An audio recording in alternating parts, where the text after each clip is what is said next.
Bom dia a todos. Eu sou Ana Gabriela, engenheira da BCP, e esse é o movimento Todos pela Construção. O movimento Todos pela Construção é um movimento liderado pela ABCP, pelo SNIC, pela Ethos Soluções, pela Construliga e pelo Sebrae.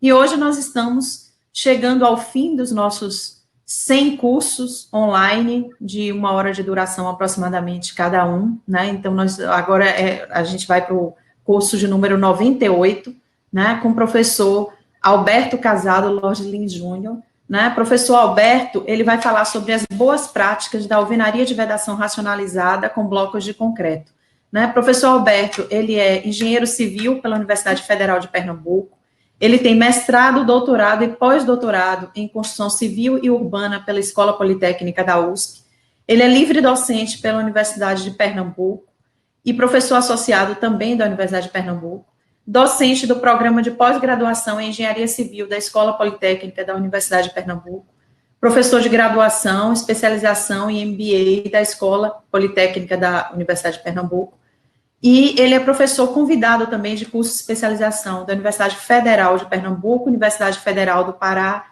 e pela USP. Professor Alberto é coordenador do Politec, que é o Grupo de Ensino, Pesquisa e Extensão em Tecnologia e Gestão da Construção de Edifícios e Desenvolvimento de Projetos para a produção de vedações verticais em alvenaria racionalizada e drywall de mais de 200 edificações no Brasil. Ele coordena MBA, professor Alberto, ele é consultor também e coordenador de alguns programas do Sinduscom e da ADM de Pernambuco. Ele foi nosso consultor na comunidade da construção aqui da Bahia, da comunidade da construção também de Pernambuco, é autor de diversos livros, a gente, se for enumerar tudo aqui, a gente vai passar a nossa 1 hora de curso lendo o mini currículo de professor Alberto.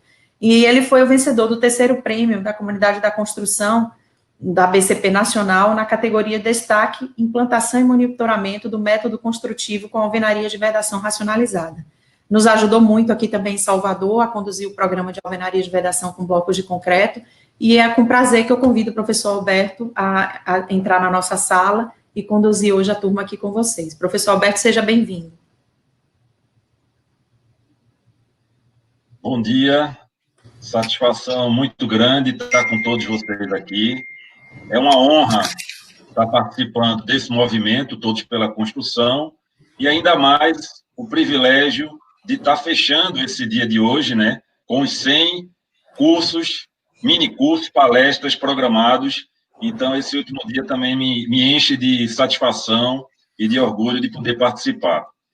Bem, para iniciar, eu gostaria de agradecer o convite realizado pela engenheira Glécia, a qual eu saúdo a ABCP. Gostaria também de agradecer a engenheira Gabriela, da ABCP de Salvador e região, saudando, então, essa instituição, assim como também gostaria de agradecer ao Eduardo, da ABCP Norte e Nordeste, coordenador aqui em Pernambuco, o qual eu saúdo a ABCP da nossa região aqui de Recife. Vamos lá, vamos começar. Então, para aqueles que ainda não me conhecem, Gabriela já fez aí um breve relato das nossas atividades, a gente vai ter a oportunidade, durante aqui esse período, de estar aumentando um pouquinho mais, vocês entenderem qual é o foco do nosso trabalho, tá? Então, a gente vai falar sobre boas práticas da alvenaria de vedação racionalizada com blocos de concreto. É importante, já de antemão, ressaltar que as informações que serão aqui prestadas, a gente vai buscar ser o mais didático possível, tratando dos aspectos que tornam, efetivamente, essa alvenaria de vedação racionalizada. Eu pertenço à Universidade de Pernambuco, Escola Politécnica, vocês podem perceber aí através dos logotipos, e do programa de pós-graduação em Engenharia Civil da Escola Politécnica da UPE. Vamos lá, vamos falar um pouquinho a respeito da alvenaria de vedação racionalizada. Quem somos? Bem, o Politec, ele é um grupo voltado à criação e ao desenvolvimento de conhecimento, que fornece soluções de tecnologia e gestão para a inovação e a melhoria, tanto das empresas de construção, empresas subempreiteiras, como as entidades setoriais da construção. Particularmente no dia de hoje, muito do que eu vou falar está aí voltado a essas duas linhas principais de atuação, projeto e pesquisa e desenvolvimento. E por falar em projeto, essa primeira figura que a gente consegue observar, ela, deixa eu colocar aqui, para a gente também poder fazer algumas indicações. Então, essa primeira figura aqui, ela nos apresenta uma edificação, essa edificação constituída de duas torres, é um dos nossos projetos, é o Gran Parque Petrópolis, lá na cidade de Natal, no Rio Grande do Norte, da construtora Gabriel Bacelar. Então, duas torres, 2 apartamentos por andar, contemplando aí um total de 108 apartamentos, com 27 pavimentos tipo cada uma dessas torres, e a área útil de cada apartamento de 103 metros quadrados. A gente tem ainda, aí, em termos de projeto de vedação vertical em alvenaria racionalizada, vocês podem observar essa segunda obra, ela corresponde ao Shopping Rio Mar Fortaleza, no Ceará. Então, é uma obra da construtora JCPM, né? É uma obra realmente de grande vulto e importante. Além do próprio shopping, tem o próprio empresarial aí do lado, como se pode perceber. Esse shopping da JCPM, ele apresenta 10 níveis de construção, G1 até o G9, em termos de pavimentos de garagem, mais a casa de máquinas lá na cobertura, 6 andares, né? E 385 lojas, aproximadamente, são contempladas aí nesse shopping. São 325 mil metros quadrados de área, e área bruta locável, ABL, de 93 mil metros quadrados. E aqui, como a gente consegue também perceber, nessa edificação aqui, a gente tem o Rio Mar Trade Center. Também é um empresarial, semelhantemente ao que ocorreu no shopping, que a gente executou o projeto de vedação vertical em blocos de concreto, o empresarial, toda a fachada dele em blocos de concreto e internamente em drywall. Ainda em projeto, essa terceira obra aqui, que o Politec e sua equipe desenvolveu, essa obra está em construção, é o multiporto Indianópolis, na cidade de Caruaru, interior de Pernambuco, está sendo executada pela construtora Porto Engenharia. São 8 apartamentos por andar, com 17 pavimentos tipo. O empreendimento é de uso misto. Existem 10 lojas comerciais no térreo e os andares superiores residenciais. Numa área aí de 33 metros quadrados, cada apartamento aproximadamente. Então, esse prédio em particular, a gente tem as vedações verticais em drywall e algumas vedações também em bloco de concreto. Essa linha de atuação em projeto do Politec também engloba projeto de revestimento de fachada, e aqui vocês conseguem observar a obra do edifício Limões Jardins, em São Paulo, onde a gente teve uma participação construída aí pela construtora Matec, e foi uma obra contratada pela construtora Impar, ambas de São Paulo, com atuação nacional. São 27 andares, cada apartamento aí com 190 metros quadrados. Eu tive a oportunidade de olhar ontem aqui na internet, e cada apartamento desses menores está em torno de 3,5 milhões a 4 milhões de reais a unidade. São 2 apartamentos por andar.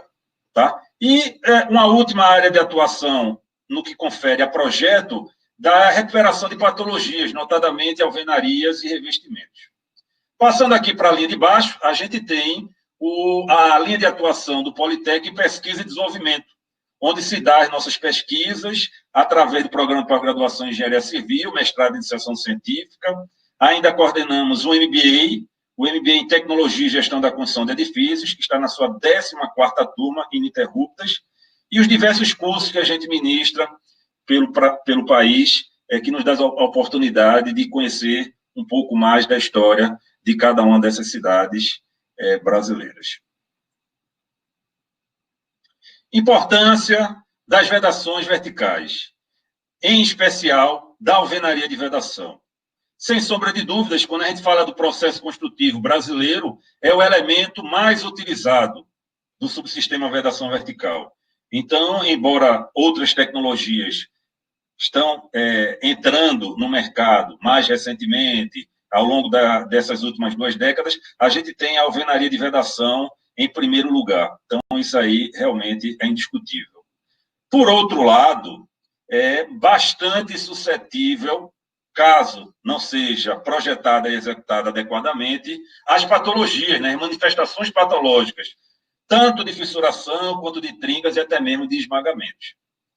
Um advento, e que é importante, e que dá a dimensão dessa importância da alvenaria de vedação, foi com a norma de desempenho NBR 15.575, já que as alvenarias de vedação, por serem muito utilizadas, elas seguram várias das exigências de desempenho, isolamento térmico, isolamento acústico, estanqueidade, etc. Se a gente considerar ainda o aspecto cultural, tem-se uma preferência muito grande pela utilização da alvenaria de vedação.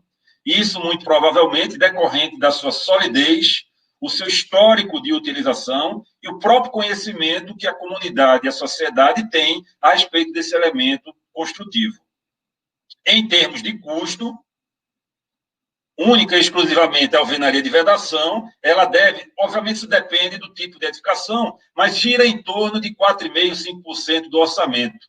De qualquer maneira, se a gente for observar a inter-relação que essas vedações em alvenaria têm com as esquadrias, as instalações, os revestimentos, as impermeabilizações, a gente não tem dúvida que isso chega aí em torno de 40% de influência do custo total da edificação. Deixa eu aproveitar para quem tem mais interesse aí a respeito do que a gente está falando e a respeito do próprio Politec, vocês podem acessar, vocês vão ver aí em todos os slides, aqui o QR Code do Politec. Então, basta apontar sua câmera do celular e aí você vai direto no site do Politec e vai ter lá a oportunidade de entrar mais em detalhes dos nossos trabalhos. Tem várias publicações lá, dissertações, teses, artigos, obras que foram executadas, que estão em execução. Então, vocês têm a oportunidade também, apontando para aqueles que não têm muita familiaridade, vocês apontam aqui para esse QR Code e entra direto lá no site do Politec. Vamos andar. Então, a importância das vedações é realmente bastante grande. Bem, e com relação à distinção entre a alvenaria de vedação tradicional e racionalizada, por que a gente chamou no título de alvenaria de vedação racionalizada? Porque ela é um contraponto ao status quo daquelas empresas que ainda insistem em utilizar uma alvenaria de vedação tradicional. E como somos engenheiros, trabalhamos na área de construção civil, arquitetos, profissionais dessa área, é importante a gente falar de números e de indicadores. E nossos indicadores, todos que a gente vai estar apontando aqui, eles são todos baseados em metodologia científica, coletados em obra, discutidos com as empresas, apresentados em vários seminários. A começar por esse aqui de desperdício de bloco, né? Uma alvenaria tradicional, em empresas que têm certificação ISO 9000, PBQPH, o que você possa imaginar, atinge facilmente 15% de desperdício. Já numa alvenaria de vedação racionalizada, a nossa média é em torno de 3% a 5%, né? De 3% a 5%. Já teve obras que a gente conseguiu atingir até 2% de desperdício de bloco de concreto. Então, daí dá uma dimensão grande do indicador de desperdício de bloco. Argamassa. Vamos falar de argamassa industrializada e também da argamassa convencional, né? Aquela virada, produzida na própria obra. Numa alvenaria de vedação racionalizada, com bloco de concreto, em média, 16 quilos de argamassa industrializada por metro quadrado de alvenaria de vedação racionalizada. Diferentemente da alvenaria tradicional, que a gente atinge mais do que o dobro. 36 quilos por metro quadrado, indicadores coletados em obra. Se a gente for observar a questão da produtividade da mão de obra, pedreiro, oficial pedreiro, em RUP, razão unitária de produção, homem-horas por metro quadrado, a gente atinge aí, em média, isso é dados de uma obra, né? Uma obra, e aqui que se faça uma ressalva. Uma obra que estava implantando pela primeira vez a alvenaria de vedação com blocos de concreto. Já atingiu um valor semelhante da alvenaria de vedação tradicional, com tijolo cerâmico de 8 furos. 0,8 homem-horas por metro quadrado. Então, imagine vocês com um aprendizado, a curva de aprendizado e o passar do tempo, essa produtividade e a RUP, quanto menor o valor de RUP, melhor a produtividade, a gente tem obras aí em torno de 0,6, 0,55 homem-hora por metro quadrado, facilmente. Alvenaria de vedação tradicional, alvenaria de vedação racionalizada, a gente não pode mais estar utilizando uma alvenaria tradicional que nos traga esse tipo de situação aí apresentada que a gente vê aqui desse lado, né? Então, uma situação realmente bastante complexa de você aceitar que os seus componentes sejam transportados de maneira errônea, utilizando esse tipo de carrinho, jerica, pilhas acima da altura do operário, técnicas de execução inadequadas que vão ocasionar patologias no futuro, alvenarias sem projeto, como essa figura aqui do lado esquerdo inferior, que a gente consegue observar facilmente o que se pode ocorrer, né, numa obra. Você esqueceu de passar o eletroduto, de ter uma espera, uma bengala na viga e rasgar a viga. Então, isso é inconcebível em qualquer que seja a obra, esse tipo de característica da alvenaria tradicional. Então, na alvenaria de vedação racionalizada, você vai ter uma alvenaria limpa, o pavimento organizado, equipamentos adequados para a execução de sua alvenaria. Então, é uma outra situação, é uma outra realidade, com produtividade, com a mão de obra treinada, uma mão de obra que realmente vai gostar do que está fazendo, então trazendo esse benefício para toda a construção, né? Então, você vê aqui o operário com uma situação mais adequada de utilização de suas ferramentas e de realização de uma obra com a qualidade desejada, tá?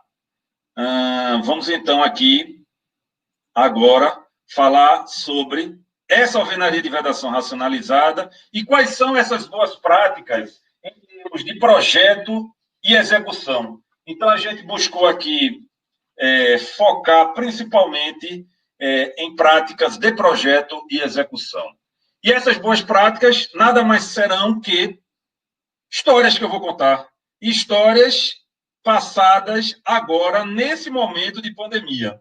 Então, eu vou trazer aqui situações pelas quais o Politec, o nosso escritório, junto com a nossa equipe, vem vivenciando nesses últimos 2 meses, em termos de projeto e alguns aspectos já relativos também à execução. Então, eu vou trazer histórias que pode ser de uma empresa que queira implementar a alvenaria de execução com blocos de concreto numa primeira oportunidade, ou até mesmo aquelas empresas que já têm experiência e que buscam aprimorar o seu conhecimento, as suas práticas, para obter indicadores e resultados como esse que a gente também apresentou. Vamos lá.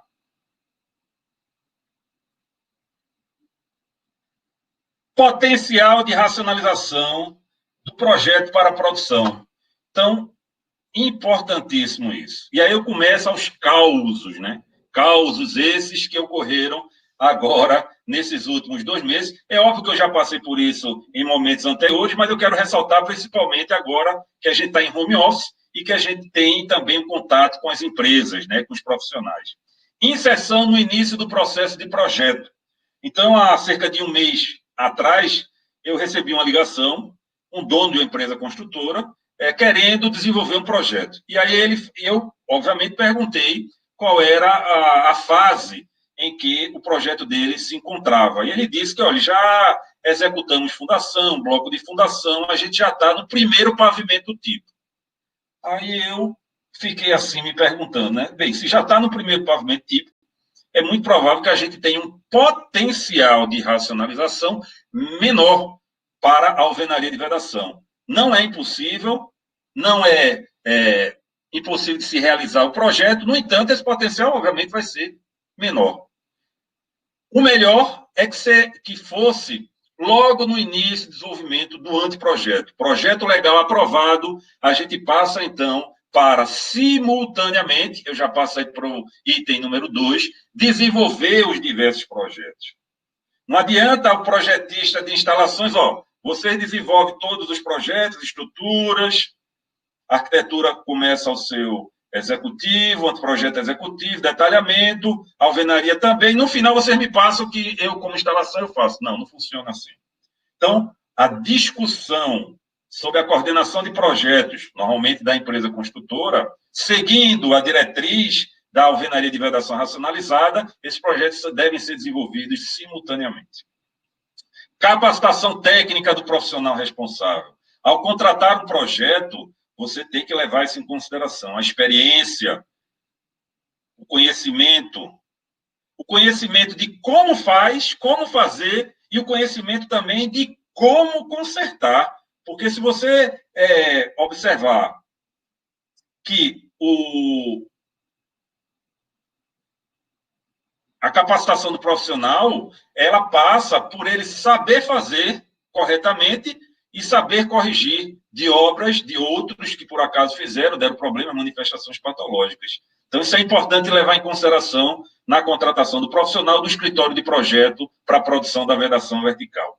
Participação da equipe de produção, fundamental. Durante o desenvolvimento do projeto, é importante você já ter um representante da produção da empresa construtora nessa etapa, tendo em vista que ele vai contribuir com o seu conhecimento também e vai, antes de mais nada, se comprometer, ele está fazendo um acordo ali em projeto, que aqui, quando chegar no momento da obra, ele vai estar executando aquelas definições e decisões tomadas em projeto. Importantíssimo. E, finalmente, o projeto para a produção, em termos de racionalização, ele é uma ferramenta fantástica para introduzir novas tecnologias na empresa. Então, você tem aí aspectos tecnológicos e aspectos de gestão, cuja alvenaria de vedação racionalizada, ela trabalha perfeitamente, dando um upgrade na empresa construtora e na qualidade e desempenho da sua obra. Vamos lá, vamos então nessa toada, seguindo para o exemplo aqui, né? Então, a gente tem, em termos de compatibilização, que é uma etapa importante no desenvolvimento do projeto, buscar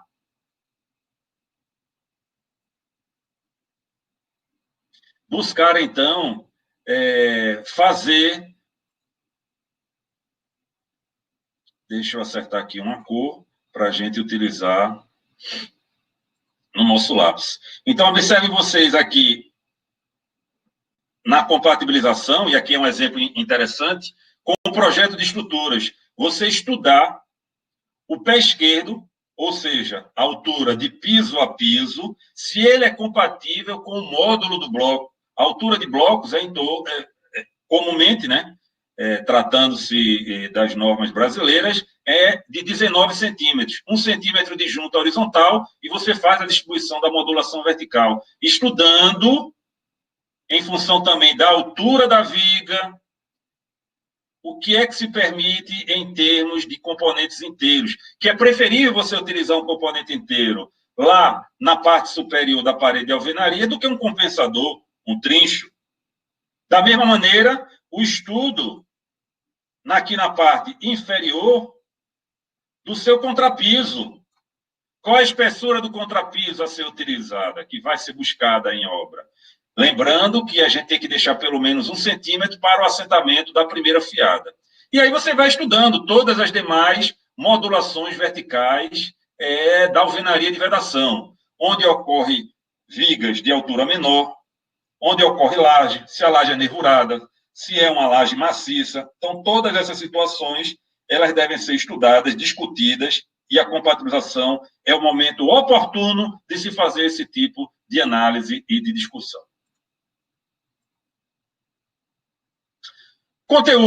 Conteúdo que um projeto para a produção da alvenaria de vedação racionalizada deve contemplar.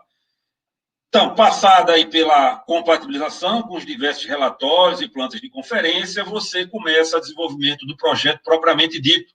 Então, você tem que ter uma planta de modulação, pelo menos de primeira fiada, com as modulações verticais. É a partir dessa planta onde vai se fazer a locação de todas as paredes no pavimento. É aquela planta utilizada pelo pedreiro, selecionado junto com o mestre para fazer a marcação das paredes de alvenaria do pavimento. Um caderno contemplando todas as elevações, com detalhamento, onde é a passagem de eletroduto, posicionamento racionalizado de caixinhas de elétrica, reforços, telas metálicas, etc. Plantas de locação de passagem de instalações elétricas e hidráulicas. Então, onde é que os pontos de ralo, os pontos da bacia sanitária, eles estão locados numa planta que reúne informações dos demais projetos. Então, observe aí que o projeto de vedação, ele tem esse compromisso e essa responsabilidade de fazer reunião de informações de outros projetos numa planta única.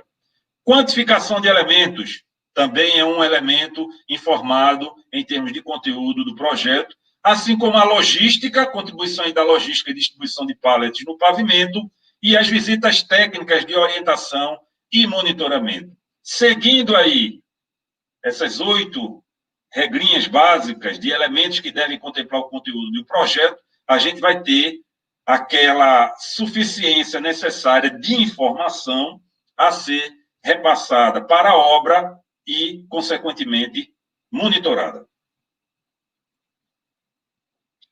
E é interessante que a gente traz aqui os exemplos, né?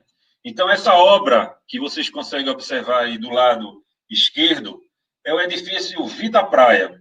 Esse edifício ele fica localizado em Jaboatão dos Guararapes, aqui no estado de Pernambuco, e foi executado, construído pela construtora Cirela.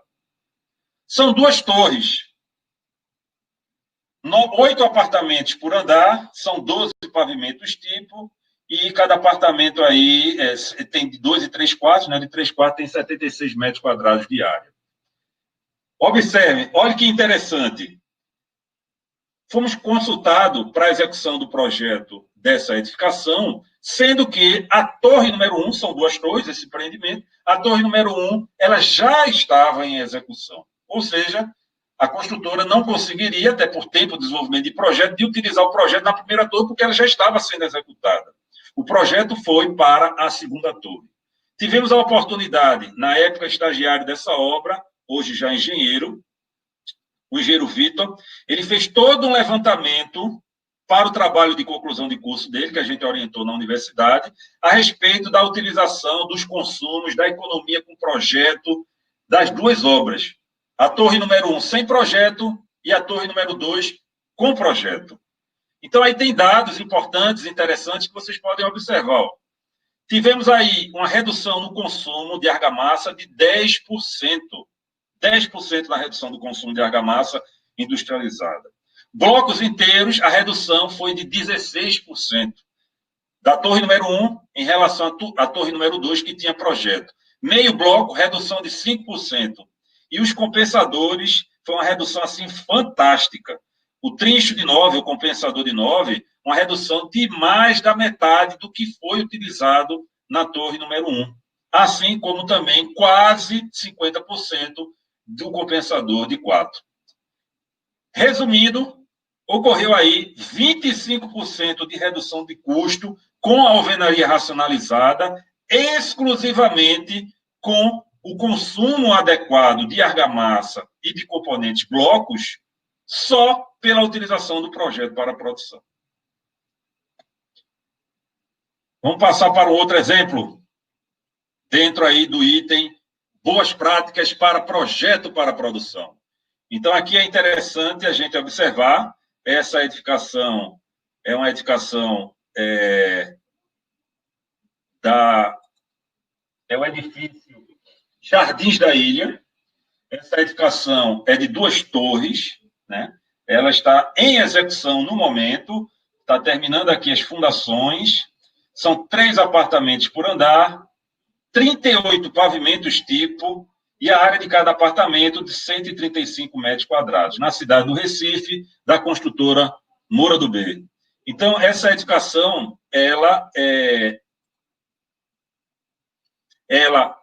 o seu projeto, ele já está sendo desenvolvido, praticamente 50% dele já está pronto, e um outro aspecto que eu gostaria de elencar é a preocupação que se deve ter com a norma de desempenho e o cumprimento dos requisitos e critérios ali contidos.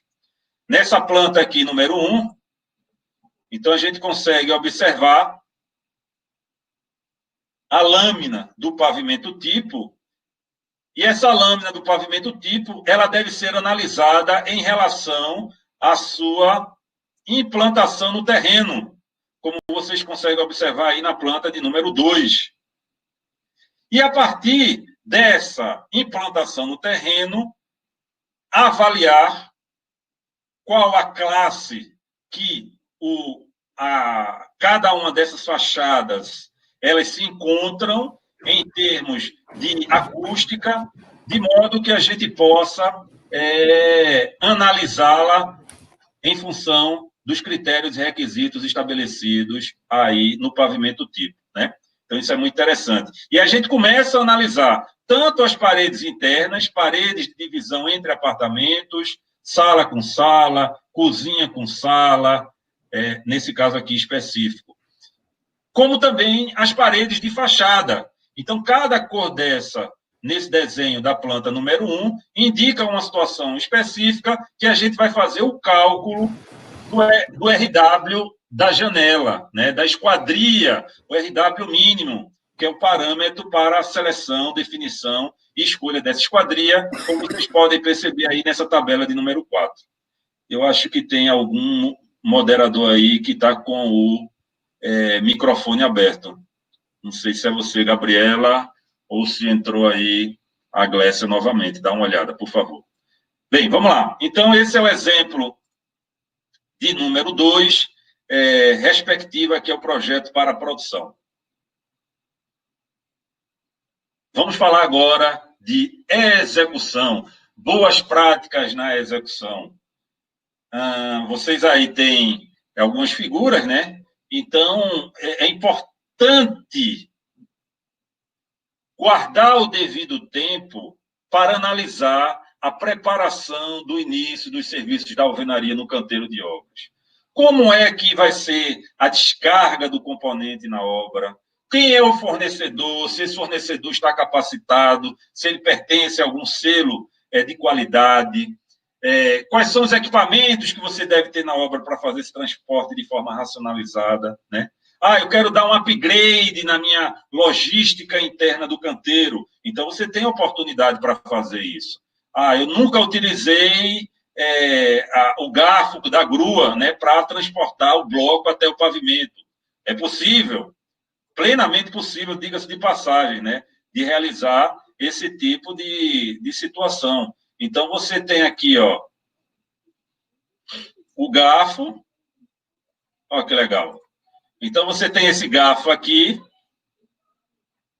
e aí você vai ter a necessidade de colocar também na sua obra as plataformas na fachada, de forma que a grua desloque esse pallet para a plataforma, e aí com a patinha de elefante, como costumeiramente a gente chama em obra, você leva esse componente para dentro do pavimento e faz ali a devida distribuição conforme a planta de logística que o Politec disponibiliza, né?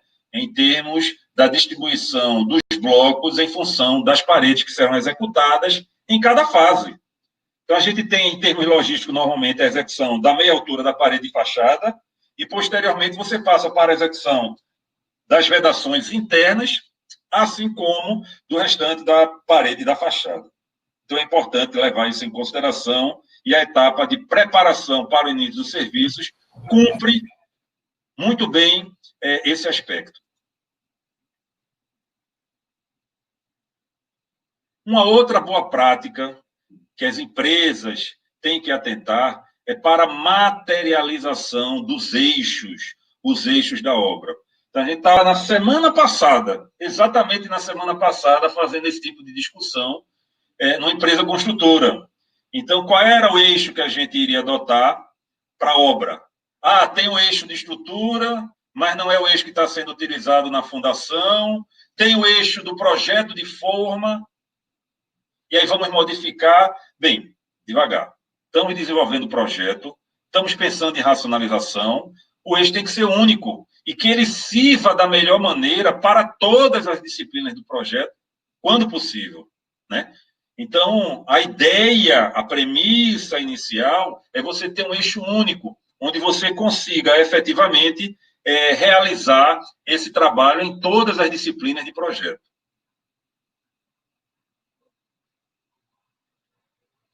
Então, um exemplo aí, a gente consegue perceber aqui o eixo implementado com um degrauzinho, uma camada de argamassa, onde você depois faz a passagem do prego, e aí você tem o eixo materializado no pavimento tipo. Não precisa ter mais aquele fio de nylon esticado de uma ponta a outra da lâmina, da laje, e que está profissional o tempo todo esbarrando, passando, empurra passa com o carrinho, deixa o carrinho encostado na linha, tira ela de posição, e aí fica difícil você trabalhar e fazer uma vedação com qualidade. Não apenas essa é a sugestão, a boa prática.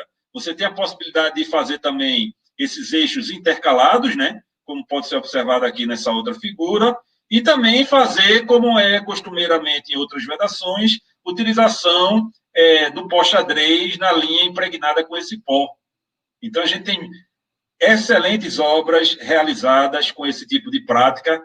O pavimento fica todo desenhado na laje, né? No contrapiso, aí no caso, onde você já tem a condição de posicionar e executar, liberar a execução da sua parede de alvenaria de vedação. É uma boa prática. Detalhes construtivos, não podemos perder de vista os detalhes, né? Então, boas práticas aí. Peguei esse exemplo, e é um exemplo que, costumeiramente, chegando na obra, a gente percebe, embora tenha um detalhe no nosso caderno de detalhes que já coloque esse tipo de especificação. Então, observem aqui nessa planta, nessa figura do lado esquerdo, onde a gente tem a caixinha de elétrica. Cortou o bloco, chumbou a caixinha e aquela caixinha convencional. Foi que a construtora fez. Eu não consigo passar o eletroduto porque o bloco superior vai estar em cima do furo da caixinha. Aí rasga a caixinha no seu fundo. Bem, isso não é racional. Nunca foi racional, né? Então, você tem componentes no mercado adequados para esse tipo de fim. É o exemplo aqui da segunda figura. Então, caixinhas com fundo chanfrado que lhe permite utilizar o eletroduto sem qualquer rasgo na caixinha. É só retirar o plástico circular e fazer o encaixe do eletroduto. Assim como também é um outro exemplo que vocês podem perceber aqui, ó. Executa a alvenaria e depois vem com a serra circular, a serra copo, você vem fazendo esses furos e encaixando as caixinhas também específicas para esse tipo de abertura realizada no bloco, com o devido encaixe do eletroduto, sem ocasionar quebra da parede, rasgo na parede e, consequentemente, desperdício de material. Vamos aos exemplos. Sempre interessante a gente falar dos nossos exemplos, né? E tudo que a gente vem falando aqui é sempre na prática, as boas práticas. Então, essa edificação aí é o Ocean Pontal, ou Pontal Oceânico, muitos chamam assim também. Ela fica aí localizada no Rio de Janeiro, Recreio dos Bandeirantes, é um projeto nosso, executado para a construtora RJZ Cirela, lá no Rio. Então, é um grande residencial, um condomínio residencial, é um novo bairro, né? Costuma-se dizer assim, que é um novo bairro lá no Rio de Janeiro, ali no Recreio dos Bandeirantes. Cada edificação dessa, ela é constituída de um térreo com uma planta, depois a gente passa para o segundo ao sétimo pavimento com uma planta e o oitavo pavimento com uma planta diferente e a cobertura idem. Então, é um projeto que foi bastante desafiador nesse sentido. Esse primeiro volume de obras contemplou 7 torres, como essas que são apresentadas aí na figura, como essa daí em particular, essas, que aí a gente consegue ver uma mais e outras 2, só um pedaço delas. São 157 metros quadrados num apartamento de 3 quartos, também tem de 2, e são 12 apartamentos por andar. Todo em alvenaria de vedação racionalizada com blocos de concreto. Só para vocês terem ideia do desafio, para cada pavimento desse existiam 30 modulações verticais diferentes. E contemplamos em projeto todas essas 30 modulações verticais diferentes. Observe aqui, locação dos eixos e aprovação do modelo como as boas práticas. A questão do eixo. Então, a gente tem eixo aqui, a gente tem eixo aqui, a gente tem eixo, terceiro eixo vertical e um quarto eixo vertical. E apenas um eixo na horizontal. Então, o estudo, a análise do pavimento, levando em consideração os critérios de definição do eixo, levou a essa marcação, essa alocação de eixos. E aí eu coloco, né, 2 dicas importantes em termos de lâmina do edifício, que é você ter eixos, a distância da parede a ser locada, ela não pode, ou pelo menos não deve ser, né, maior do que 10 metros, porque normalmente 10 metros é a trena que o pedreiro utiliza.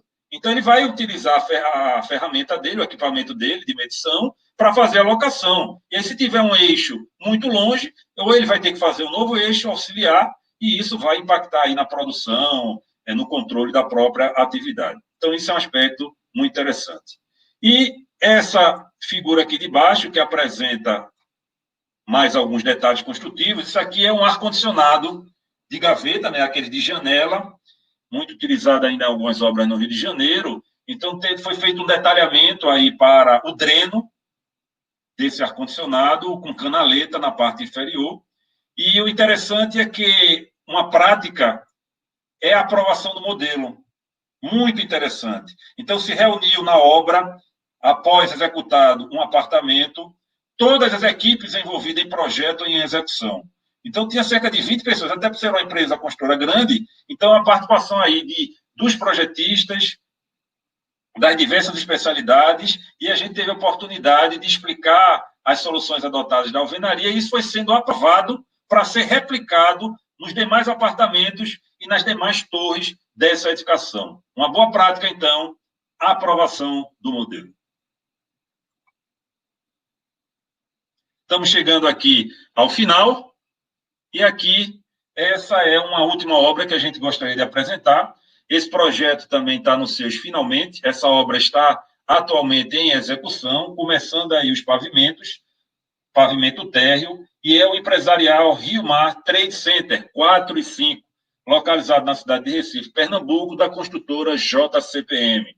Então, essas 2 torres são empresariais, né? Elas estão ali ao lado do Shopping Rio Mar, e é uma obra também desafiadora no que diz respeito aos elementos, aos detalhes que estão sendo desenvolvidos para ela. São 2 torres, a gente tem aí pavimentos atípicos e o pavimento tipo. Nos pavimentos atípicos tem o térreo e mais 6 pavimentos distintos, com alvenarias, com drywall, diferentemente. Toda a alvenaria aí é em bloco de concreto. Então, vocês podem observar, através dessa planta, o detalhamento, principalmente aqui no térreo, onde as paredes chegam a ter aproximadamente 7 metros de altura. Então, a necessidade dos reforços aí é premente, de forma a dar a segurança, a estabilidade a essa parede e ela ser utilizada sem qualquer problema. Adicionalmente, a gente tem também os pavimentos tipo, né? E aí, esses pavimentos, essas 2 torres são iguais. É importante frisar que existem 4 distintas configurações para os pavimentos tipo de cada uma dessas torres. E são 23 andares cada uma dessas torres. Edifício empresarial Rio Mar Trade Center 4 e 5. Bem, a gente já está aí cumprindo até se estendendo um pouco mais, porque aí os detalhes são importantes, dentro do nosso tempo estabelecido, e eu gostaria, finalmente, de agradecer a todos por essa oportunidade. Estamos à disposição, vocês podem, mais uma vez, nos contactar através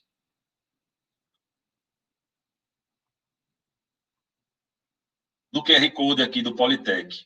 Finalmente, publicações a respeito do assunto, a gente tem algumas, reunindo aí históricos, exemplos, boas práticas, ótimas práticas, benchmarking.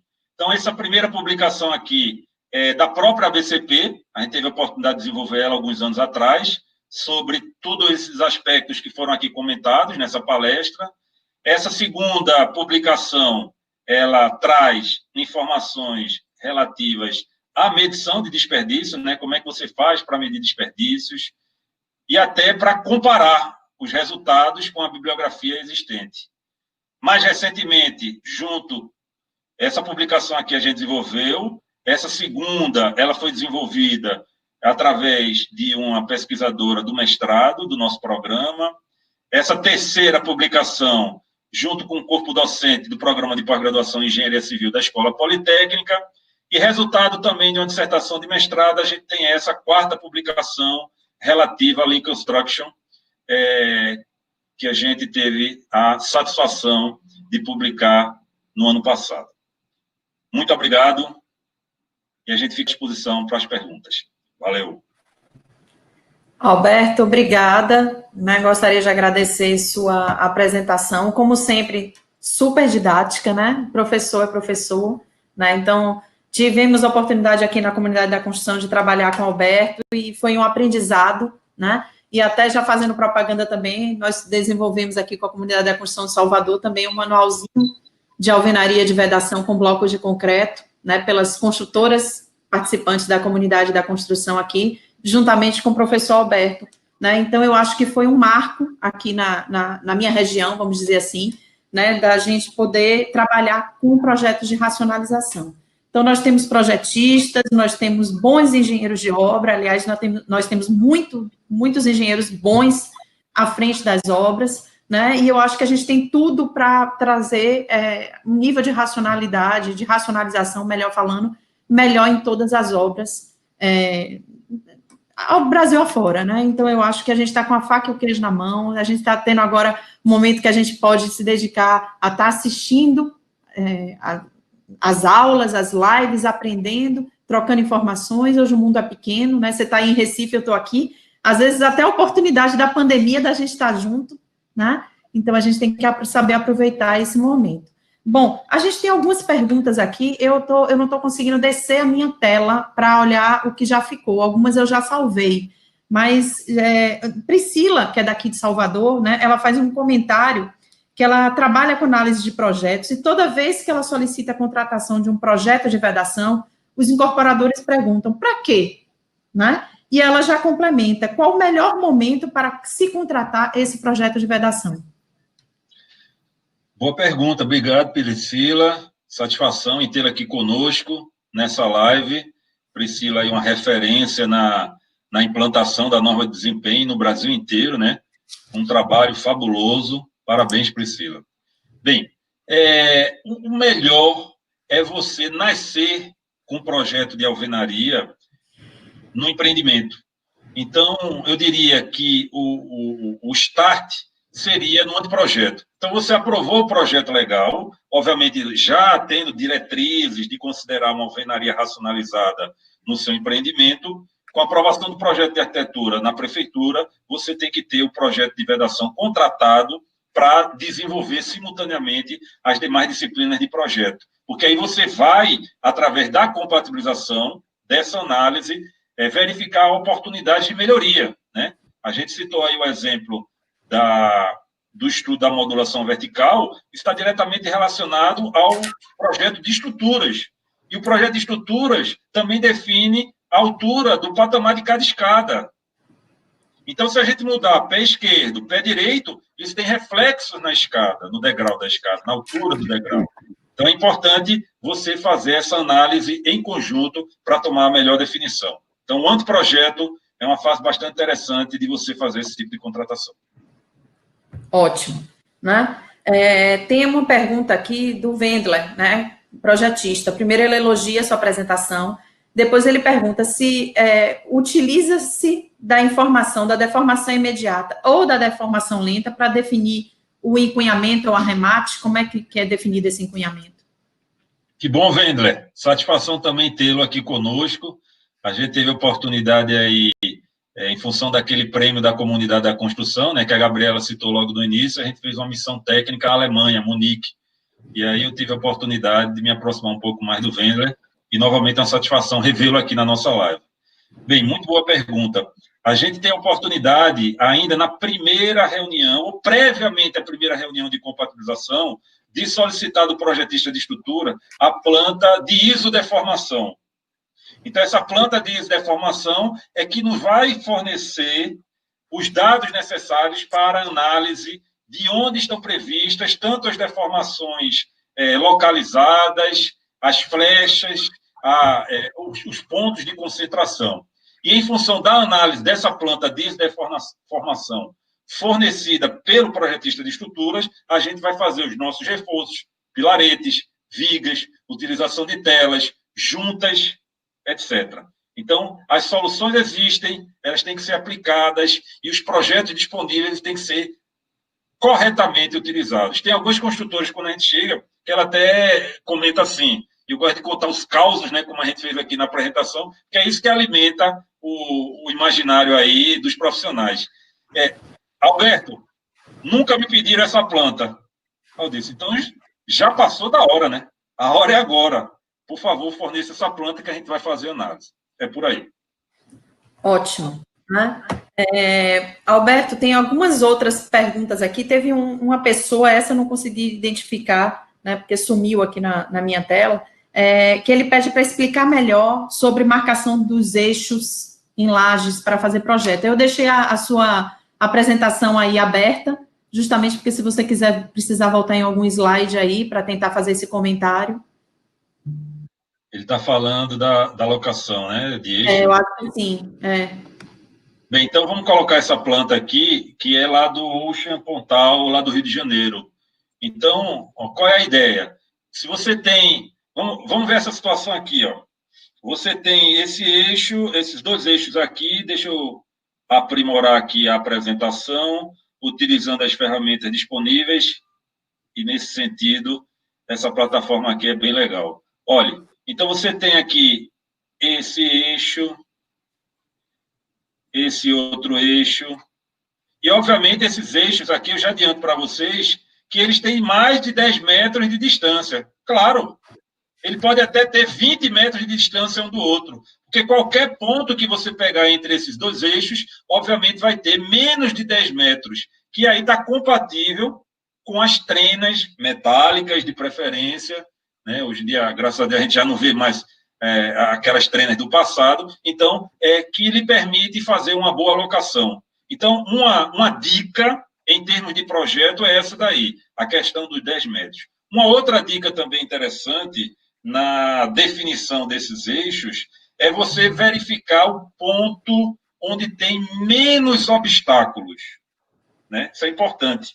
Então, o eixo X aqui, ele dá um bom exemplo dessa situação. Ele está passando justamente no corredor. Então, observe que no corredor, você não tem paredes em grande quantidade transversais, até por ser um corredor, e aí esse eixo ele vai ter uma liberdade de posicionamento para que você também possa utilizá-lo da maneira mais fácil. É muito comum a empresa construtora utilizar o eixo da estrutura, até porque é uma das primeiras etapas da execução da obra. Então, é fundamental que você discuta em concordância com o projetista de estruturas a utilização do eixo, se o eixo está bom ou não para a alvenaria, e que se acorde junto com a empresa construtora. Porque um fato que ocorre, Gabriela, a obra iniciou, você pegou o projeto de alvenaria, não tinha visto antes, eu estou utilizando esta estrutura, e definiram lá em projeto um outro eixo. Liga lá para o projetista de vedação para ele mudar o eixo. Bem, eu preciso do projeto agora.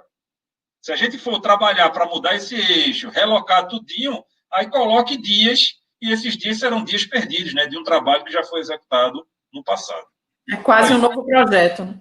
Quase um novo projeto nascendo. É reprojeto, né? Exatamente. Tem mais uma pergunta aqui do Ricardo Moreira. Ele pergunta se vocês já estão utilizando a metodologia BIM nos projetos. A gente teve uma oportunidade aqui no nosso escritório, no Politec, de fazer todo um treinamento, de fazer uma implantação em uma obra do BIM, sendo que esse assunto, ele demanda a necessidade, né, é uma demanda colocada pela empresa construtora. Então, o que eu tenho observado de uma maneira geral é que as empresas construtoras ainda não implementaram o BIM internamente, como ele deve ser efetivamente realizado, né? O BIM, ele é uma ferramenta, ele não é o Revit, que é muito utilizado, ele é uma ferramenta, ele não é o processo é o BIM.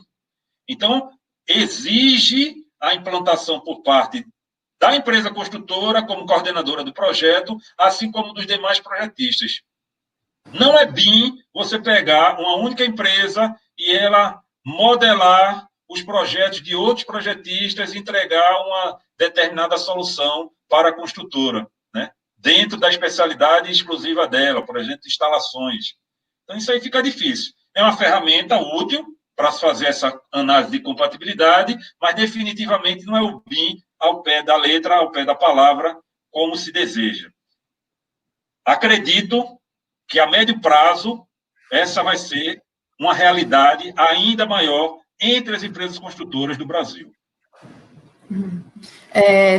Na verdade, eu vou adiantar e vou voltar, certo? Nas perguntas aqui. A Bárbara, ela até pergunta se a palestra vai estar disponível. Ela vai estar disponível, Bárbara. Eu coloquei aí no YouTube, né, no Todos pela Construção, né? Provavelmente em 24 horas, no máximo 48 horas, ela fica disponível, né? Eu coloquei aí o link para vocês. E aí a Michele pergunta qual a importância do treinamento dos colaboradores na obra para a boa execução do projeto, e a Bárbara aproveitou e comentou na sequência que a mão de obra ainda é muito arcaica, né, que é necessário, né, treinar a equipe para executar a atividade, principalmente para ler projetos. Então, essa questão da capacitação, do treinamento, como é que você pode fazer um comentário para a gente? Obrigado, Bárbara. Tem várias Bárbaras aqui participando hoje. Eu já vi pelo menos umas 3 aqui no chat, viu, Gabriela? Eu não sei qual delas eu acho que é a mesma. Eu acho que é Bárbara Couto. Ela está participando bastante aqui. Que bom. Tem uma Bárbara também que está dizendo aqui que é lá da obra do JCPM. Então, bom dia, pessoal, a equipe lá do JCPM. Satisfação tê-los aqui conosco também, né? E é importante porque a gente vem fazendo algumas reuniões justamente nessa pergunta que foi realizada. Essa participação da produção enquanto desenvolvimento do projeto é uma premissa básica, né? Porque aí você faz os acordos. E acordo feito é acordo realizado. Porque senão ele fica sem compromisso também, né? Então, um acordo feito durante o desenvolvimento do projeto com um representante da equipe de produção é fantástico. Alberto, a minha construtora é uma equipe pequena, reduzida, e eu não tenho um engenheiro da obra ainda definido que vai para aquela obra. A gente ainda está desenvolvendo o projeto. Tudo bem, sem problema. Mas, com certeza, você tem ou um coordenador de obras, que vai permanecer na empresa, ou um diretor técnico. Então, essa figura tem que estar lá participando. Afinal de contas, não são tantas reuniões assim. Então, essa figura tem que estar lá participando. E, no canteiro, tem que se fazer a apresentação do projeto à equipe de produção. Então, é chamar pedreiro, é chamar mestre, é chamar servente, e é toda a equipe de gestão da obra, é o estagiário, é o engenheiro residente, é o técnico de edificações, é o cachimbo. Cachimbo? Bem, deixa eu decifrar o que é isso aqui, né? Não estou falando de fumo, não, minha gente. Cachimbo é o nome do profissional que atua aqui em algumas obras e que ele faz a vez do eletricista durante a execução da estrutura. E por que ele é importante, por exemplo, Gabriela? Porque é ele que vai ter aquela planta de furação de elétrica para colocar a bengala dentro da viga para descer o eletroduto e você precisa rasgar a parede. Então, observe a importância que tem de você levar essa informação para a obra, né? Então, e a gente tem esse costume, graças a Deus, de ir nas obras bota no barro e mostrar como é que faz. Então, isso é E, a partir daí, a equipe de produção lhe trata até melhor, viu? O pessoal é bem amável e faz aquela convivência ser bastante proveitosa e a gente tem uma satisfação grande de estar sempre na obra. Na verdade, é uma mudança de cultura, né, Alberto? Então, a equipe toda tem que estar envolvida. Não adianta o engenheiro contratar um projeto e ele ficar na gaveta se o pessoal não sabe executar, né? Eu acho que é uma mudança de cultura na empresa, né? Então, você tem toda a razão. Caio Landim, ele pergunta, no estudo comparativo, no exemplo que você deu, entre a torre que usou o projeto e a torre que não usou, qual foi o ganho nessa produtividade? Olha, em termos de produtividade, eu não vou querer me lembrar efetivamente, mas se eu não me engano, a gente teve ali uma redução do prazo total de execução da edificação em torno de 15 a 30 dias, só pela implantação do projeto de alvenaria.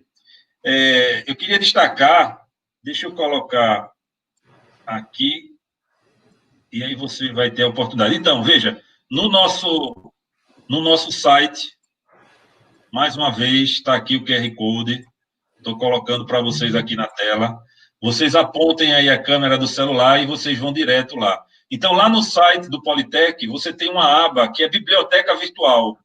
Nessa biblioteca virtual, a gente tem o trabalho do engenheiro Vitor, que foi esse trabalho que ele tem esse indicador também de produtividade, além de outros indicadores que foram coletados daquela obra. Está muito interessante.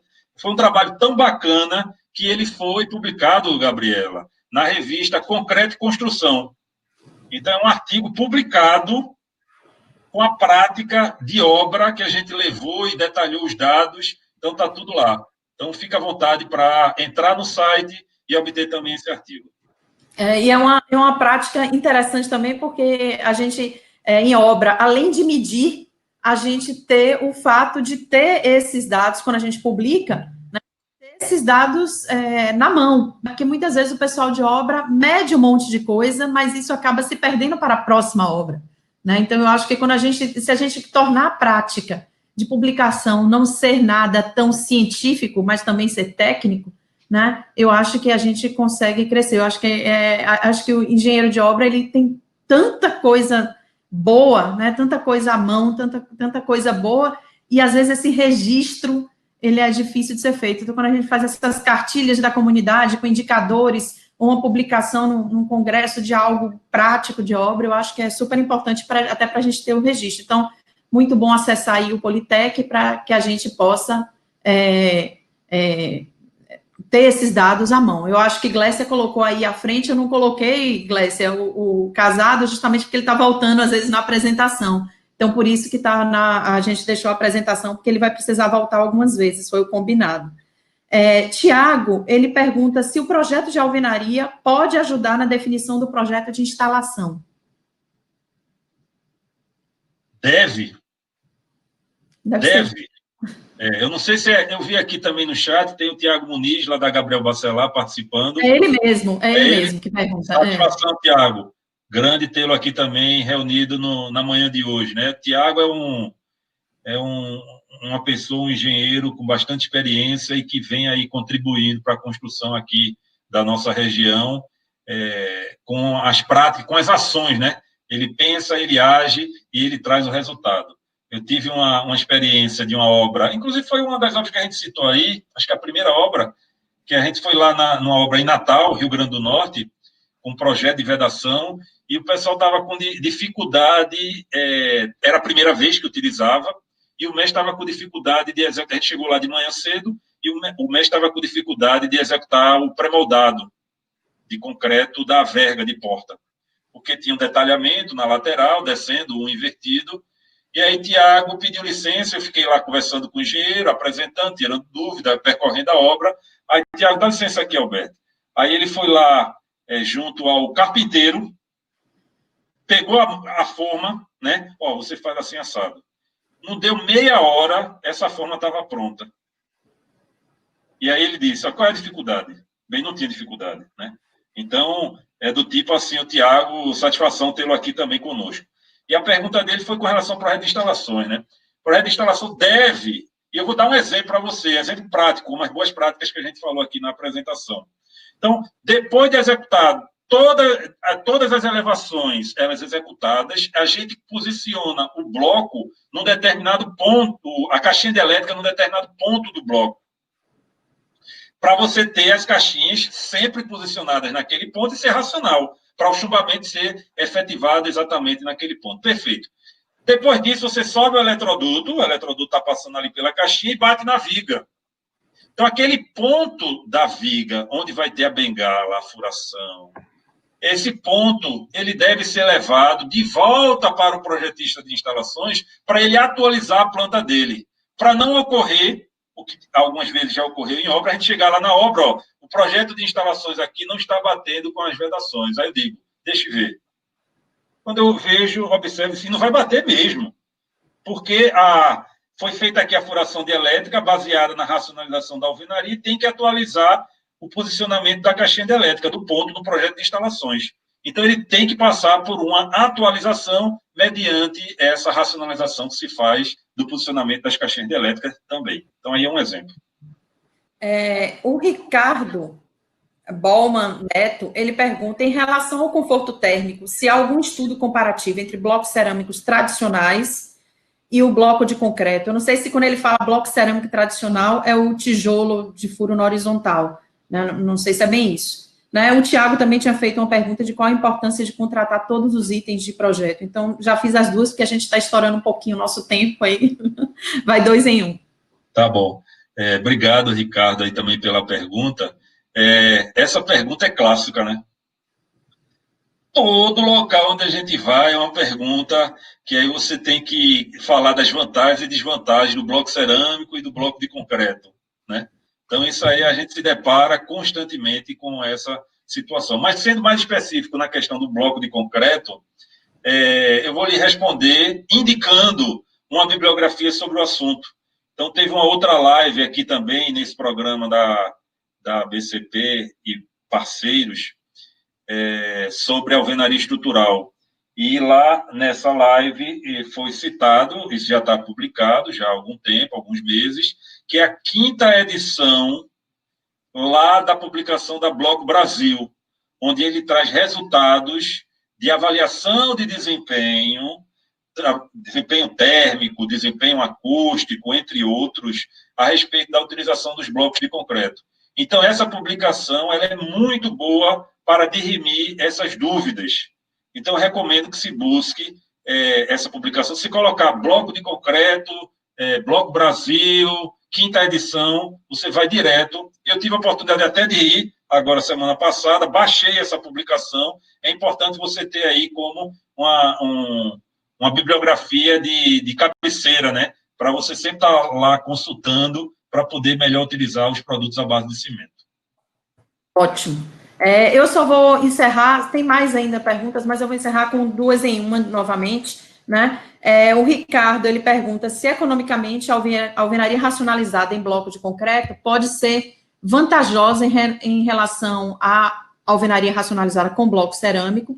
E Leonardo Almeida, ele pergunta que diante de tantas vantagens com a alvenaria racionalizada, o que leva certas obras a ainda fazerem a alvenaria tradicional?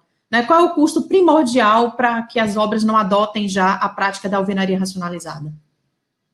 Eu também dou um exemplo, viu, Gabriela? Eu fui, isso há alguns anos atrás, uns 10, 12 anos atrás, uma construtora bastante tradicional e, assim, bastante conservadora também nas suas práticas. O diretor, me coloquei lá na posição do diretor, o diretor ainda utilizava uma calculadora daquela de papel, sabe, com aquelas teclas bem grandes e aquele papel, aquela bobina de papel. Aí ele me perguntou, Alberto, me diga aí, quanto é que é um tijolo, esse de 8 furos cerâmico? Veja, eu não sou vendedor, mas de qualquer maneira, como a gente atua na área, a gente tem uma noção do valor. Aí eu falei o valor para ele. Aí, e quanto é o bloco? Aí eu falei o valor do bloco para ele, né? Uma média, assim. Aí ele foi lá na calculadora dele, pá. Aí puxou o papel, rasgou aquele papel, olhou assim. Não tem conversa, é tijolo. Tem. Aí fica difícil, né? Como é que você vai conversar onde você só enxerga o valor unitário do componente. Então, eu acho essa pergunta fantástica, porque a gente, quando vai implementar uma tecnologia, qualquer que seja ela, e a tecnologia construtiva da alvenaria de vedação racionalizada, você tem que implementar 4 premissas básicas. Me permita aqui citar exclusivamente essas 4 premissas. Primeiro, fazer um diagnóstico da situação. Qual é o seu desperdício de tijolo? É 15, 20, 30? Quando você observar o desperdício, você não vai querer nem mais ver nenhum indicador. Você vai mudar na hora. Segunda premissa. Motivação para o aprendizado. Então, a pessoa tem que estar motivada, tem que estar aberta para aprender e para implementar esse conhecimento. Ter um sistema em sua empresa onde você tome as decisões e tenha poder de decisão para poder optar. E, finalmente, tem que ter recursos, né? Você não implanta nada se não tiver recurso. E eu não falo só o recurso financeiro, o recurso de tempo das pessoas para implementar. Então, essas 4 premissas, que eu costumo dizer são premissas básicas, estudadas, tem bibliografias que falam de implantação de tecnologia racionalizada, elas são fundamentais para você tomar essa decisão. Alberto, a gente vai chegar aqui no fim, eu vou aproveitar e vou fazer só um comentário. A gente, na BCP, a gente tinha uma planilha, né? Foi desenvolvida por engenheiro Guilherme Andrade, lá do Rio, que foi palestrante aqui, fez 2 palestras para a gente aqui no Todos pela Construção, e que a gente levava essa planilha em obra, né? Essa planilha hoje, Guilherme deve ter já atualizado, ela deve estar bem melhor, porque era no início a gente estava meio que montando a planilha, né? E a gente levava ela em obra, e eu tive a oportunidade de fazer isso com o próprio Guilherme, sozinha, aqui em algumas obras em Salvador, e o engenheiro da obra colocava todos esses dados, o valor do bloco cerâmico, o valor do bloco de concreto, qual era o desperdício, ele dizia o desperdício dele, aí a gente colocava o desperdício do bloco de concreto, normalmente ele não acreditava que era só aquele, então vamos aumentar um pouquinho, a gente aumentava, colocava o consumo de argamassa de um do outro, e chegava, algumas coisas a gente não tinha poder de medir, por exemplo, o entulho gerado numa alvenaria não racionalizada, né, o quanto isso custa de caçambras para tirar de obra, de operário para tirar de obra, então eram custos que a gente nem estava levando em consideração naquela situação, e no final a gente via, comparava custo com custo, levando toda essa mudança de tecnologia, e a gente, vamos dizer assim, a gente mudou cultura em grandes empresas a partir dessa comprovação de que valia a pena adotar alvenaria racionalizada, até pelo nome, né? Acho que hoje a gente tem que partir para algo mais racionalizado. Essa planilha a gente utiliza aqui, Gabriela, quando a empresa realmente está nessa dúvida, a gente faz essa ação, essa iniciativa de implementar a planilha e ele observa facilmente essas vantagens. Até porque os dados são deles, né? Então, eles têm os dados de desperdício da própria obra e tal, então a gente não está impondo nada, né? Então, eu queria já de antemão agradecer novamente, professor Alberto, nós estouramos completamente o tempo, né? Muitos elogios aqui à sua apresentação, né? Todo mundo está gostando bastante de lhe ver aqui com a gente agora. Convido todos a participarem da palestra agora às 11 horas de Paulo Grossi sobre intertravados, aqui também no Todos pela Construção, né? Agradecer novamente a Alberto e dizer que o Todos pela Construção é um movimento da ABCP, do SNIC, da Etos Soluções, da Construliga e do Sebrae. E todo o conteúdo está disponível no site, no YouTube, do Todos pela Construção, todas as palestras gravadas online e ao vivo. E aí eu queria deixar esse espaço para que você possa se despedir aí da gente e fazer suas considerações finais.